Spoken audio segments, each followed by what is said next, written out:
विठ्ठल मंदिर समितीच्या व्यवस्थापकाची अरेरावी पाहायला मिळाली आहे। जाब विचारताच टीव्ही 9च्या कॅमेऱ्यावर त्यांनी हात मारला। भाविकाला केलेल्या मारहाणीवरून ही विचारणा केल्यावर ही मुजोरी देखील पाहायला मिळाली आहे। पंढरपूरमध्ये दर्शनासाठी रांगेत उभ्या असलेल्या भाविकाला मारहाण करण्यात आली। भाविकाला खासगी कंपनीच्या सुरक्षा रक्षकाने काठीने मारहाण केली। गोपाळपूर रोडवरील पत्राशेड येथे दर्शन बारीमधली ही घटना आहे। अधिक माहिती आपण घेऊयात आमचे प्रतिनिधी रवी लवेकर यांच्याकडून। रवी, नेमकं काय झालं तिथे? बरोबर निखिला, ते रोहित कुंभार नावाच्या सुरक्षा रक्षकाने भाविकाला मारहाण केली होती, रक्तबंबाळ उत्तर मारलं होतं।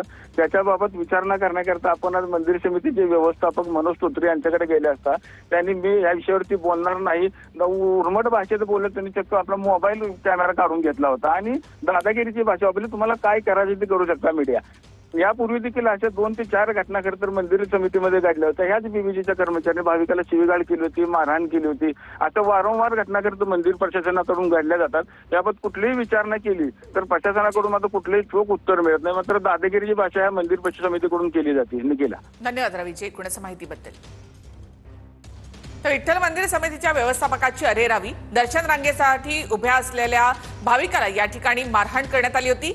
त्यानंतर जाब विचारायला गेलेल्या टीव्ही 9च्या कॅमेऱ्यावर त्यांनी हात मारलेला आहे।